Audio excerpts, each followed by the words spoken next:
mega pit stops and a home away from home for heavy haulers. Offering everything from automated showers. Shower number 5 is now ready. To a treasure trove of chrome. To your very own electrified parking space. Massive scales, inspections on the fly, and revolutionary fuel that'll get you on the road again. Well, the truckers tell me they do get better gas mileage. Buckle up, it's time to get trucking. Now, truck stops on Modern Marvels.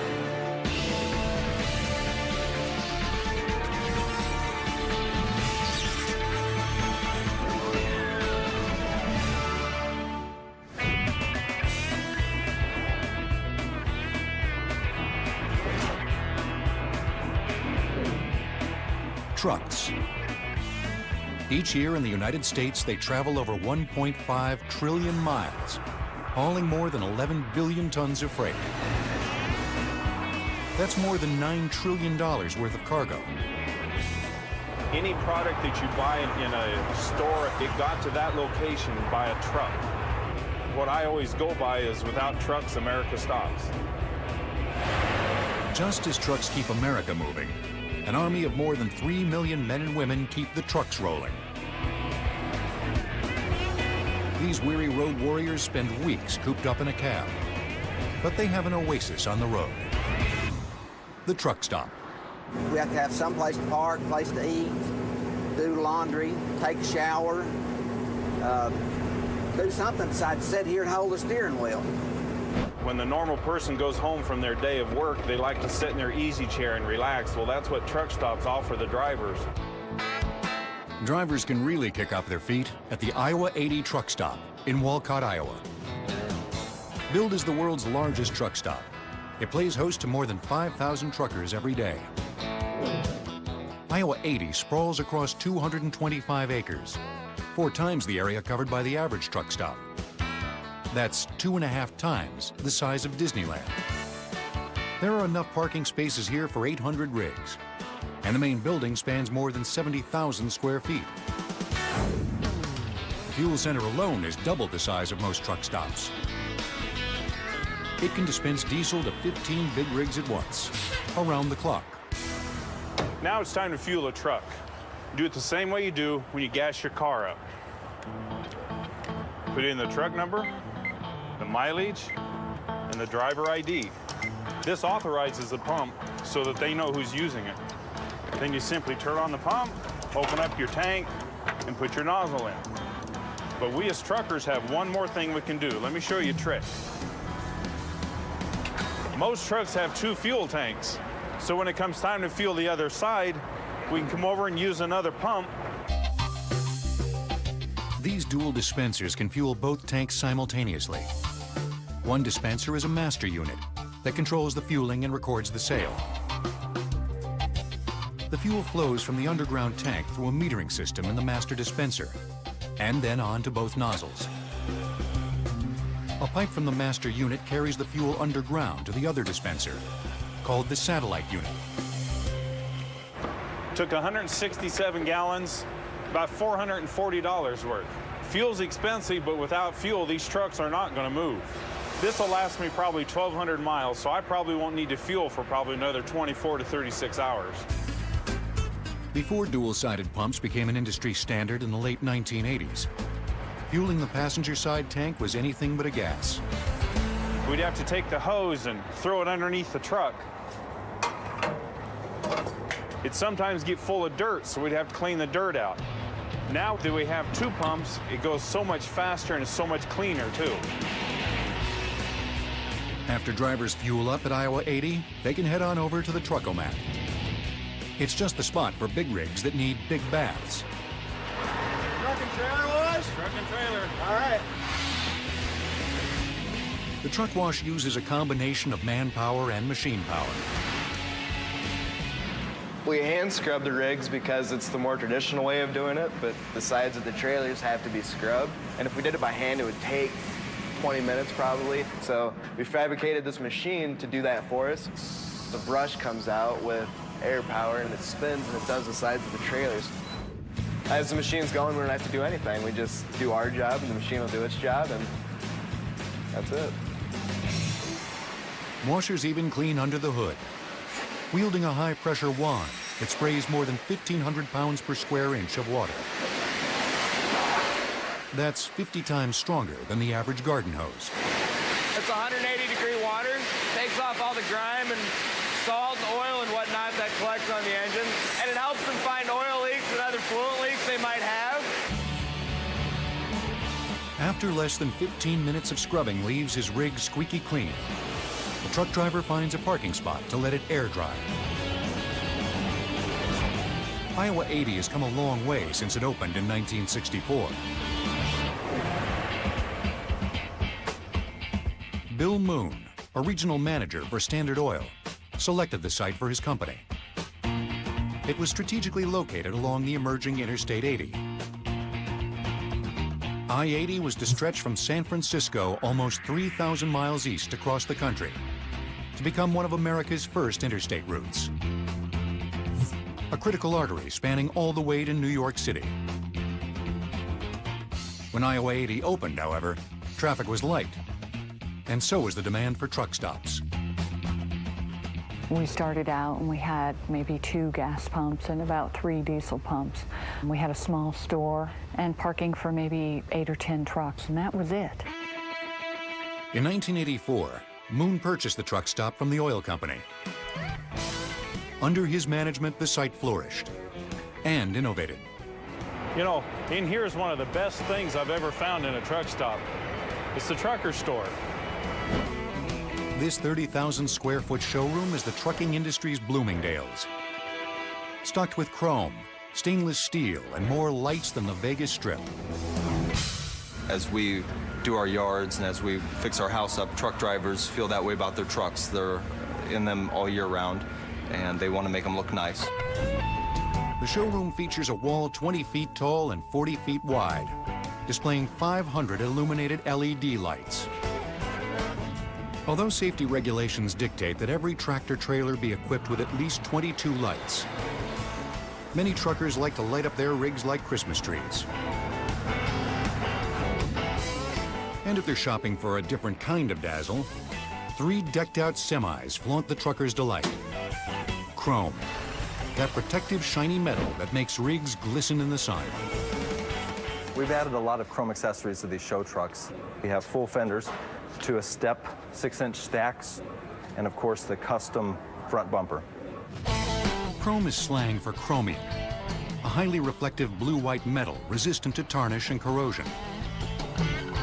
It's added to other metals like aluminum to form a protective and attractive covering through a process called electroplating. First, the aluminum part is wired to the negative pole of a battery and chromium to the positive pole. Next, both metals are immersed in a solution of chromic and sulfuric acid to permit the flow of electricity. Since the aluminum is negatively charged, it attracts the positively charged chromium. Automakers in the 1950s began using chrome to produce cars with a flashier appeal.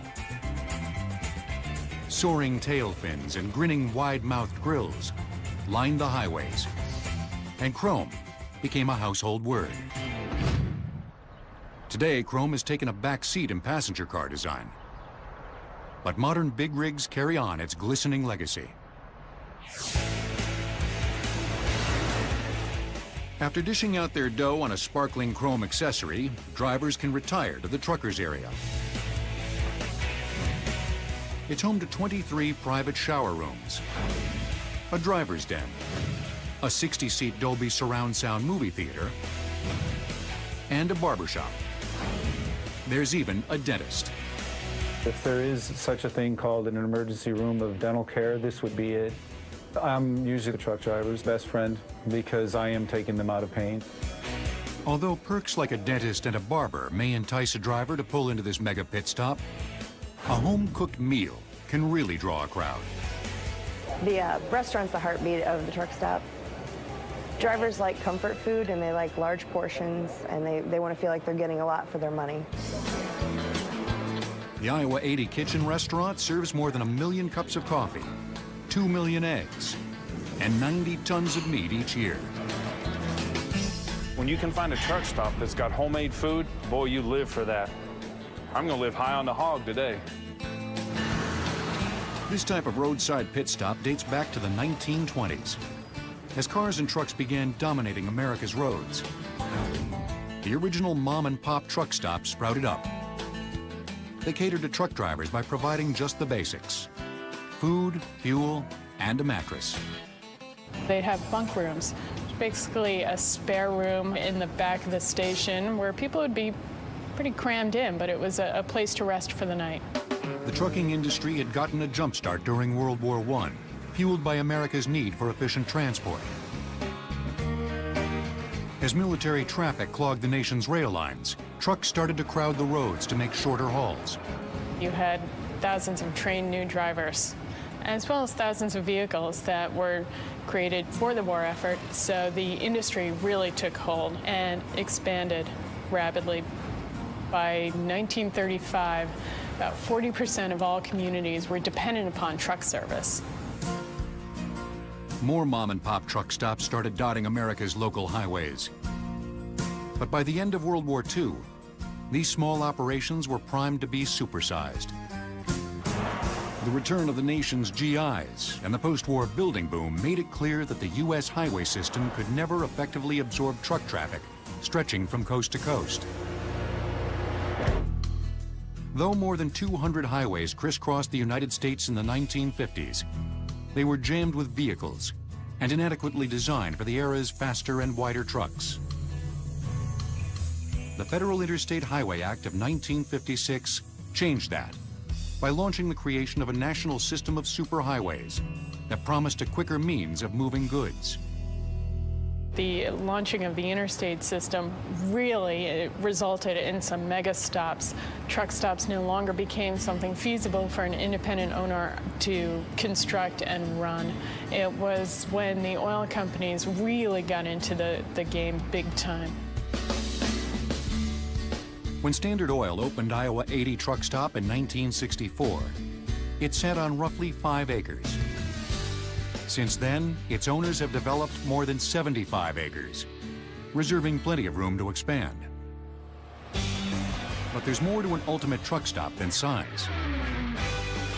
How about a high-tech hookup that not only makes a trucker's life a breeze, but also could save more than 1 billion gallons of diesel each year? The average truck stop in the United States takes in about $7.8 million in revenue each year. Truck stops will return on Modern Marvels. The truck stop at night. From a distance, it seems peaceful and serene.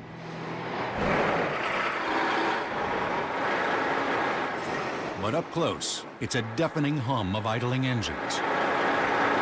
Truckers idle their engines for various reasons, including keeping the heat on in the winter, the air conditioning on in the summer, powering their laptops, their DVD players, charging up their cell phones. Idling trucks burn about a gallon of diesel every hour, and America's army of truckers idle away 1.7 billion gallons of diesel every year. Idling also adds wear and tear to the engine, and not surprisingly, dumps pollutants into the atmosphere. One company thinks it has a better idea.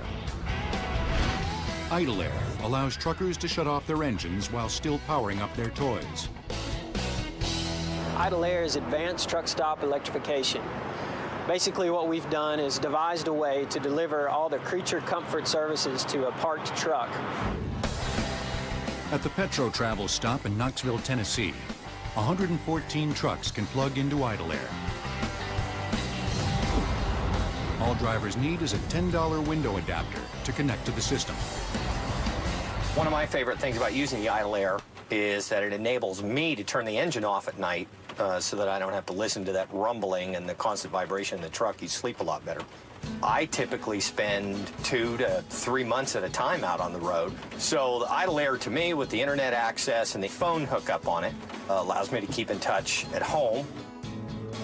The system also offers games, movies on demand, and more than 60 TV channels, so drivers can keep up with their favorite shows. But there's more to the system than drive-in entertainment. There's also a heater air conditioner. Every idle air unit sits above a parking space along a truss or support structure. A hose connects each unit to a service delivery module that provides individual electrical service. Idle Air's inventor, A.C. Wilson, came up with his initial concept in 1999 while vacationing with his brother-in-law, a long-haul trucker who just received a ticket for idling. I went to bed that night thinking more about it. You know, how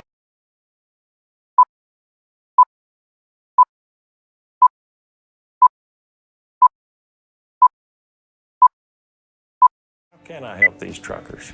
At 4:30 in the morning, I woke up and I said, here I am in my motorhome. I'm just as comfortable as a bug in a rug. Why can't I do that for the trucker? Wilson went to work and created his first prototype, a surface-mounted unit with a hose that ran up into the window, providing climate control and power. We quickly saw that in order to package these services together, we would need to do it overhead so that we could distribute these systems safely. Engineers took Wilson's brainchild one step further, developing an advanced delivery system. This duct set is a concentric duct. Basically, the supply air will be delivered to the driver through this center tube, whereas the return air will pass through here and then past our advanced filtration technology. At an hourly rate of $1.85, the system saves about $1 an hour in fuel, plus wear and tear on the engine. And it greatly reduces all those greenhouse gases floating skyward. The Idle Air services more than 100 locations in 30 states. That's still only about 2% of all truck stops. Truck stop electrification programs are hard to find for the average truck driver today. So therefore, most truck drivers, or a lot of truck drivers, are going with generators or APUs to provide the power that they need for their sleepers. An APU, or auxiliary power unit, is a small motor fueled by the same diesel that runs the engine in the tractor. If you idle one of these big engines, you're going to use up to a gallon of fuel an hour. With an APU, you're going to be maybe 1 quart an hour, and you will achieve the same thing. These portable power systems installed right onto the truck have enabled some rigs to become downright lavish. My favorite thing in this truck is my fireplace. In the cold winters, it's just so cozy, and I love to read. Keeps you nice and warm. It just feels like you're at home. Truckers have traveled a long, hard road getting to a luxury sleeper like this one. Before trucks had room for beds, drivers had to literally sleep where they worked. A driver really had nothing available to him. Laying a board across both seats in the early days and sleeping on that was fairly common practice. In 1917, Goodyear introduced the first sleeper cab. They were very small at first. Basically, it was just a bed. And as the years go by, the manufacturing of truck companies started making bigger and bigger sleepers. You know, basically just a place for a TV and a bigger bed, some storage. Today, almost all long-haul drivers spend the night at truck stops, tucked in their very own sleeper. Some drivers have taken their sleepers to the extreme with custom upscale compartments, like this big bunk, manufactured at ARI Legacy Sleepers in Shipshewana, Indiana. These custom sleepers come fully equipped with a space-saving shower and toilet combo. Talk about multitasking. I love the toilet in the truck because then I don't have to go to rest areas, and I love the shower. I have about a 40-gallon tank, and so I can have one every day. This here has an on and off switch, so while you're washing your hair, you can turn the water off, but yet keep the temperature of the water. Having your own private restroom isn't the only perk in these digs. We also have what we call the bed dinette. It just folds back down and you have a 48-inch mattress to sleep on. We have a sink with solid surface countertop, hot and cold running water. We also have an electric 2-burner stove in this unit. And over here we have a refrigerator and freezer with a microwave convection oven. You can actually bake cookies in this. We also have a 26-inch LCD widescreen TV with surround sound. And when you're ready to go back to work, just step up into the business center. ARI's standard 132-inch long sleeper will run you about $70,000. Maybe that's why less than 1% of truckers currently enjoy the creature comforts they offer. Whether they accommodate luxury sleepers or more modest rigs, truck stops continue to sprout up across America. And it's no easy task to create the supersized equipment that keeps them trucking along. If rigs idled at all 272,000 truck stop parking spaces across the nation, their emissions would amount to more than 11 million tons of pollutants each year. Truck stops will return on Modern Marvels.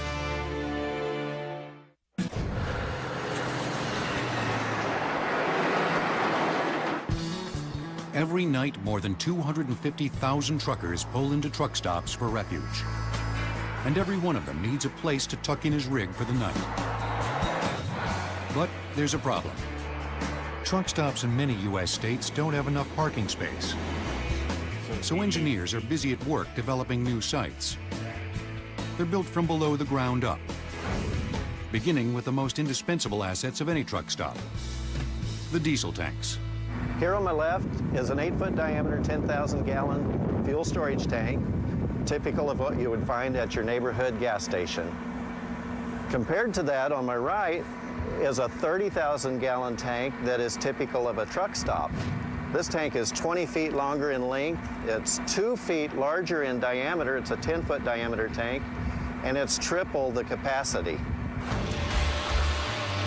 At Containment Solutions in Bakersfield, California, tank manufacturing fabricators construct these 30,000-gallon double-walled truck stop tanks, one piece at a time. What you see going on behind me is the rotation of our steel mandrel, which is the basis of tank forming. We apply resin, glass fibers, and treated silica to build a composite laminate that is formed on this mold in multiple passes. Next, fabricators add plastic reinforcing ribs to the mold. Wrapped with the same fiberglass materials, these ribs give the tank all the strength it needs for its long life underground. After the tank sections are cured, workers pull them from the mold,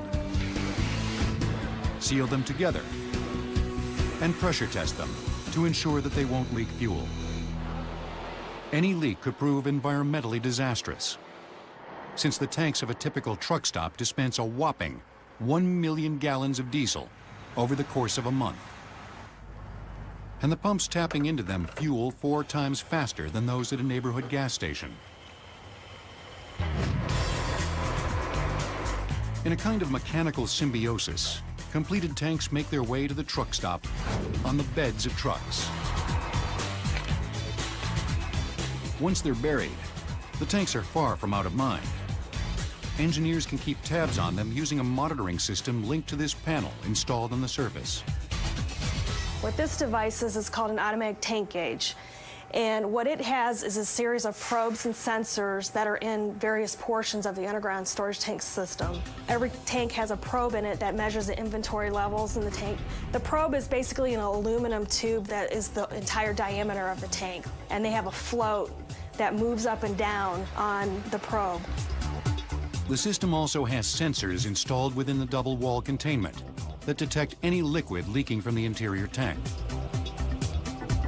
The probes and sensors are hardwired to the console that analyzes and records the data. If the system senses a leak, an alarm will direct technicians to the problem. In the past, maybe the operator would go out once a day and stick the tank with a tank stick. Now it's all done electronically. This measures the tank level down to hundredths of an inch.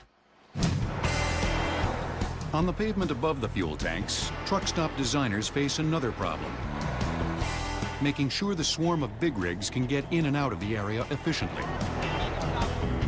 Like a parking lot for cars, Truck stop parking lots are divided into parking spaces and drive aisles. But the drive aisles are more than double the width. As much as they'd like to, truck stop designers can't make the aisles much wider than that because they have to optimize the available space. The trick to solving the problem is to understand a big rig's off-tracking or turning ability. When a car makes a turn, it follows only one path. But when a tractor-trailer turns, the front wheels of the tractor follow one path, and the rear wheels of the trailer take a completely different path toward the inside of the turn. The distance between these two paths, or the off-tracking, varies depending on the angle of the turn, the length of the trailer, and the speed of the truck. Knowing this, truck stop designers are able to maximize the parking lot space. If they can't park, they can't use the facility. And what's very important, once that driver comes on, they're going to stay at our location for half a day. That's because federal law specifies mandatory rest periods for truckers. After driving 11 hours, truck drivers must pull off the road and rest their weary eyes for 10 consecutive hours. Few truck stops come better equipped to meet their needs than Travel Centers of America, or TA. We start with very large properties. A typical TA is about 25 acres. We take that survey and we put it onto a CAD, a computer-aided design, and we're able to maximize all parts of the location. During the planning of this TA in Lodi, Ohio, designers considered every detail.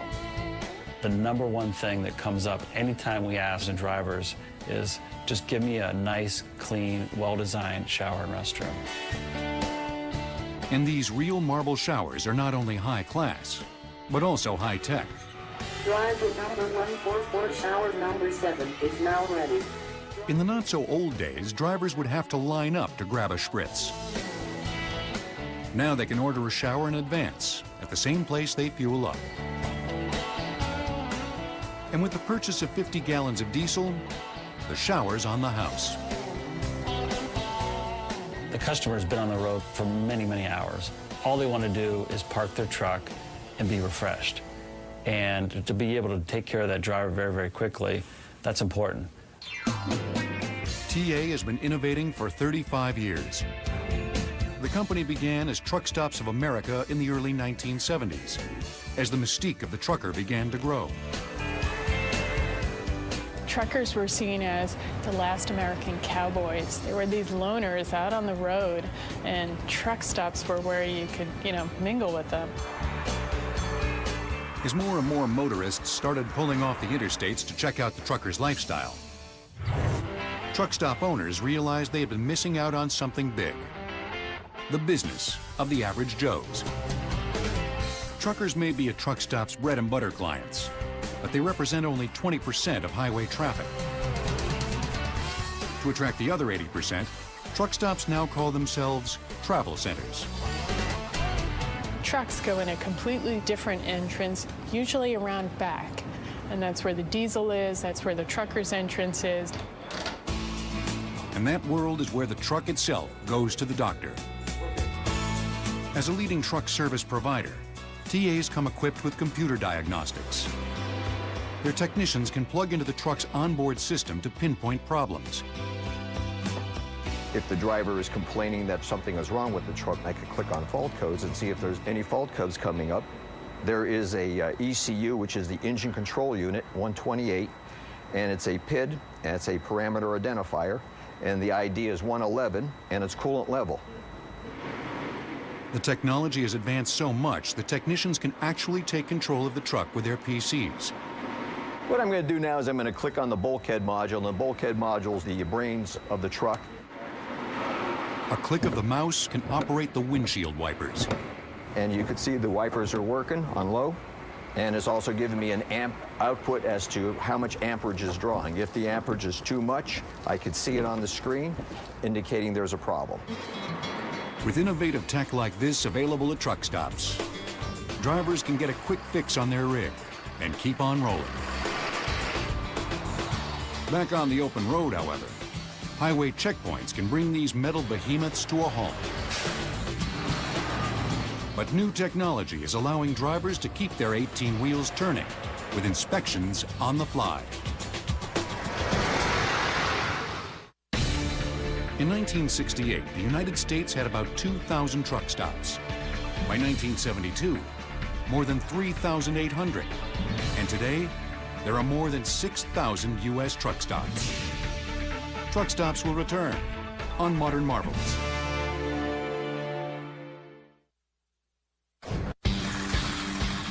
This big boy needs to weigh in. And he can do that right at the truck stop. Hello?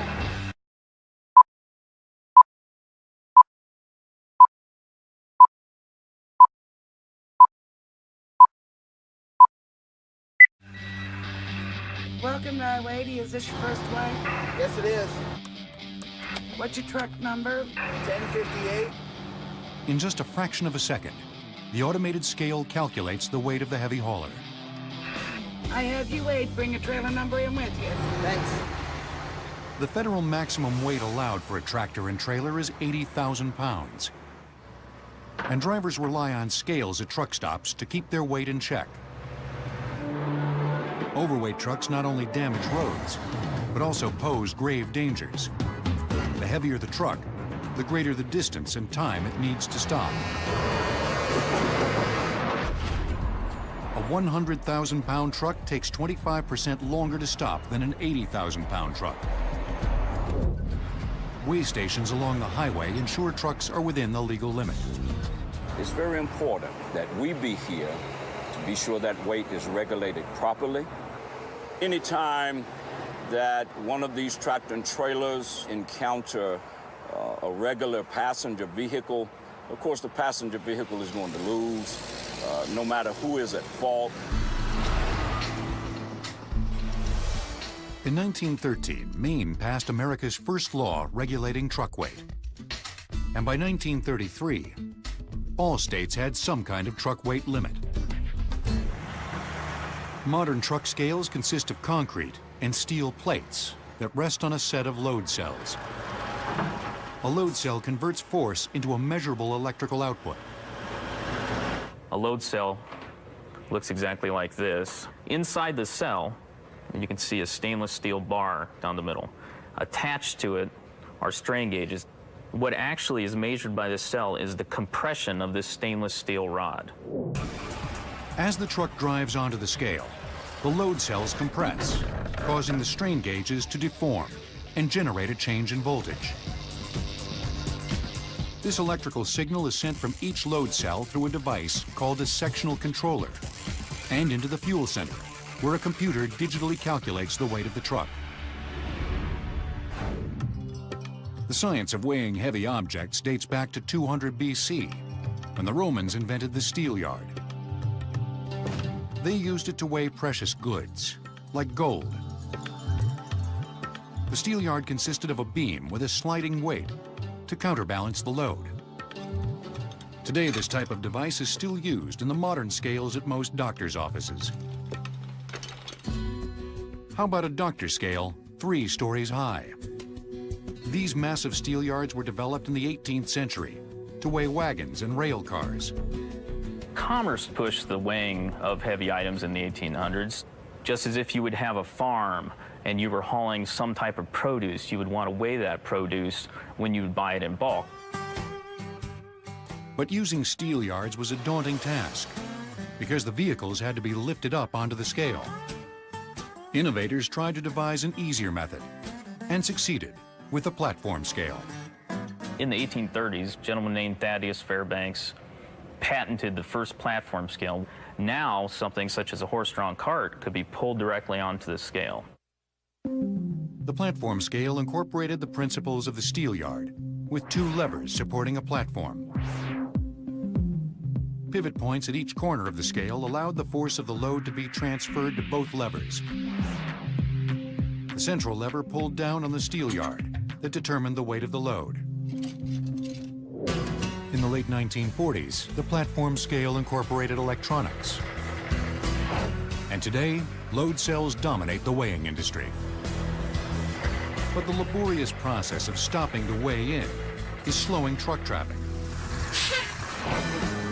Especially since the number of big rigs on the road is skyrocketing, up more than 30% since 1993.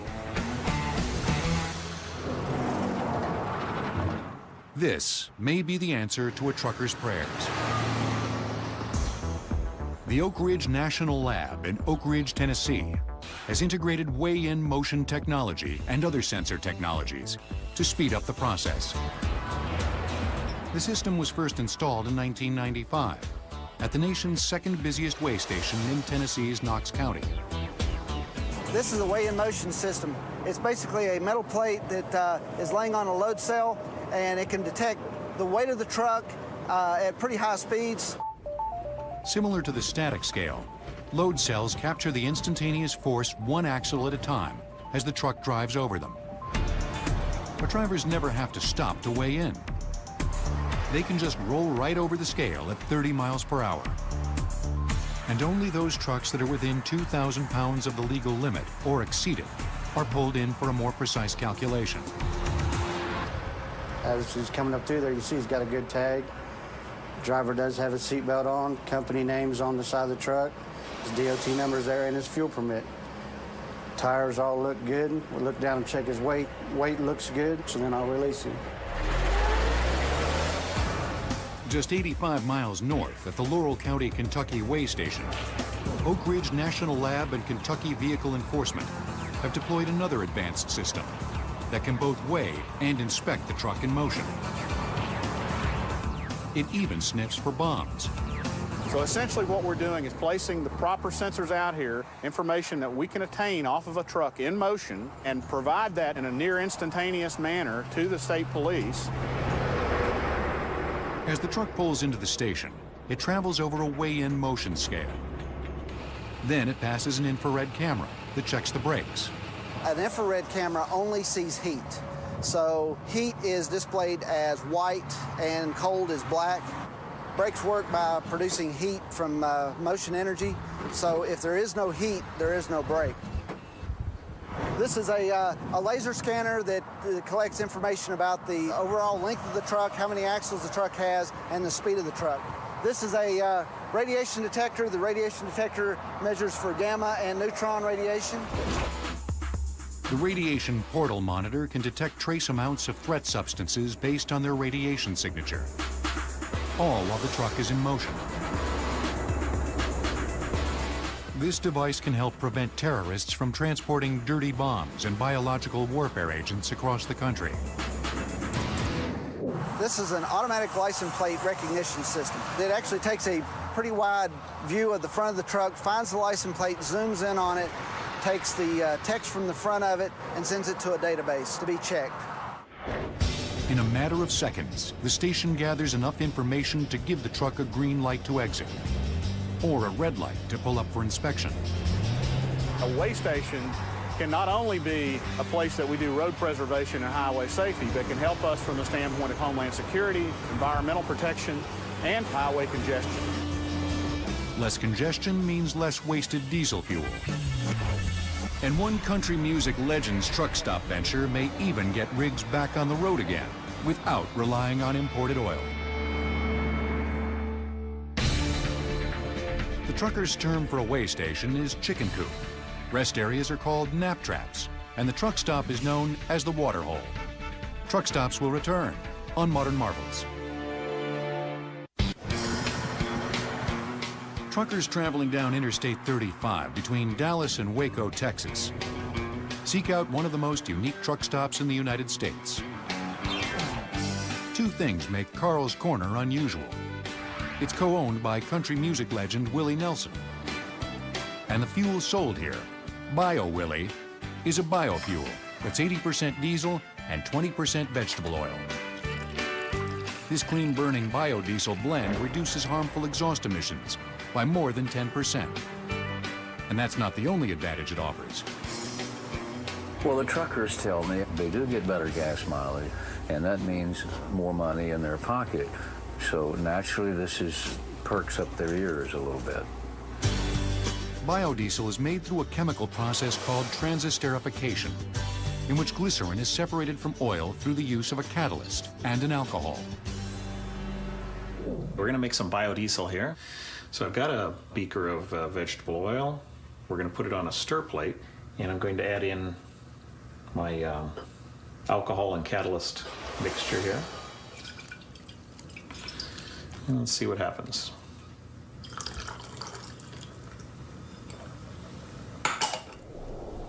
You can see the oil got murky as it started to, the glycerin is starting to break from the biodiesel. And now it's turned a nice clear color, which means that most of the glycerin has separated from the methyl ester chains. And that's basically biodiesel right there. During the chemical reaction, the methanol molecule is attached to the fatty acid chain of vegetable oil.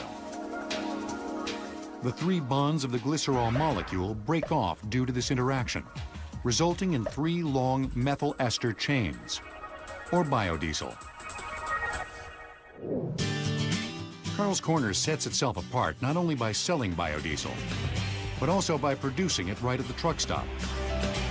A newly constructed facility refines 8,000 gallons every day. Every unit of fossil fuel required to make biodiesel results in 3.2 units of energy gain. On the downside, biodiesel can gel in cold weather. So how did a brand of biodiesel named after a country music star get its start here? Let's go back to 1979. That's when a friend of Willie's, entrepreneur Carl Cornelius, opened Carl's Corner to fill the needs of passing truckers.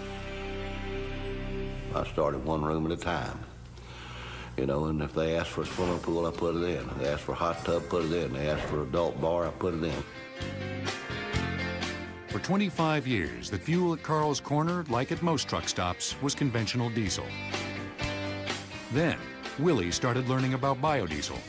My wife, Annie, came to me one day and said, I want to buy this car. It's a Volkswagen Jetta.